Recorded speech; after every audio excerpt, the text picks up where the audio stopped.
ओम साई राम। एक बार मैं आगरा कैंट से शिरडी जा रहा था, मगर मेरे पास टिकट नहीं था, कंफर्मेशन नहीं था। तो मैंने सोचा कि मैं जनरल टिकट ले लेता हूँ और जनरल टिकट को गाड़ी में कंफर्म करा लेंगे। तो जो ही मैं जनरल खिड़की पूछने के लिए गया तो मुझे एक सज्जन मिले जो रेलवे के थे। उनके हाथ में एक बुक थी। तो उनसे मैंने पूछा कि जनरल टिकट कहाँ मिलेगी सर? तो उन्होंने कहा कि जनरल क्यों, हम आपको स्लीपर में दे देते हैं। तो हमने कहा स्लीपर में कैसे देंगे, स्लीपर से क्या मुझे सीट मिल जाएगी? तो उन्होंने कहा हाँ मिल जाएगी, क्यों नहीं मिल जाएगी, जहाँ हम कहते हैं वहाँ पे तुम जाके बैठना और आपको सीट मिल जाएगी। तो हमने उनको पैसे दिए और उन्होंने हमें स्लिप काट के दे दी। और जहाँ उन्होंने कहा था कि जहाँ खाली डिब्बा दिखाई दे वहीं पे आप बैठ जाना तो हम वहीं जाके, हमें कुछ खाली डिब्बा दिखाई दिया तो हम वहाँ जाके बैठ गए। और जिस सीट पे मैं बैठा था उस सीट पे मनवाड़ तक कोई भी नहीं आया।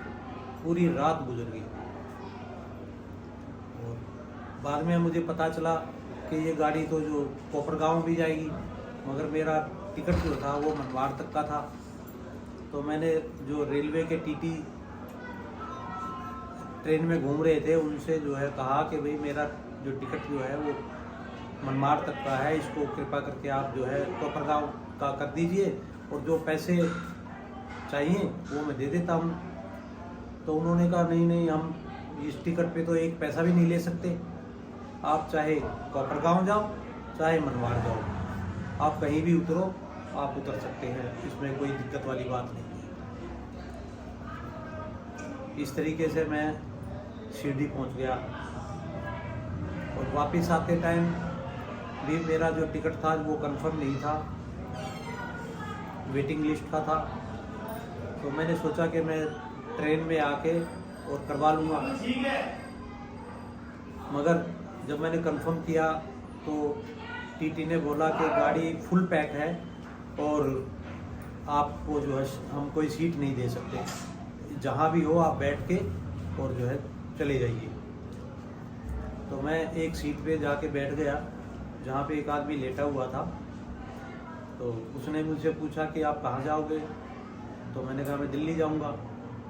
तो कहने लगा कि आपका टिकट कंफर्म नहीं है क्या? मैंने कहा नहीं, मेरा टिकट कंफर्म नहीं है।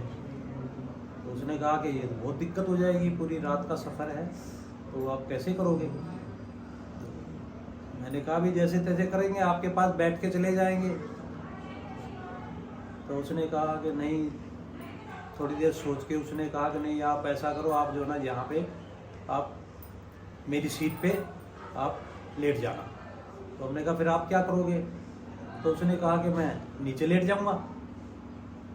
तो हमने कहा ऐसे तो हम आपकी सीट लेंगे नहीं, ये तो अच्छा नहीं लगता है।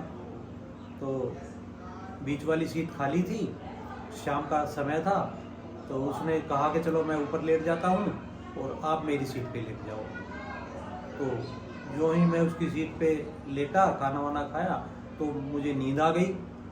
और रात को मैंने 2 बजे मेरी आँख खुली तो मैंने देखा कि जो आदमी जिस सीट पे मैं लेटा हुआ था वो आदमी नीचे लेटा हुआ है चादर बिछा के। तो उसने कहा कि ये तो सीट जो है आपके लिए बाबा ने भेजी थी, इसमें मेरा कुछ भी नहीं है। तो इस तरीके से बाबा ने उससे मेरी जान पहचान करवा दी। और बाद में उसने बताया कि मैं शिरडी में चौकीदारी करता हूँ और गायों की सेवा करता हूँ रात को। तो वो भाई एजाज थे, उनका नाम भाई एजाज था। तो वो मेरे साथ में जान पहचान हो गई। और दूसरी बार जब मैं वहाँ पे गया तो वो मेरे साथ ही जो है अपनी नौकरी छोड़ के आ गए और अभी वो मेरा कारखाना संभालते हैं, मशीनें लगाई हुई हैं और मशीनों के वो इंचार्ज हैं। वो बहुत अच्छे मैकेनिक हैं और ये बाबा ने मुझे गिफ्ट दिया है। ओम साई राम।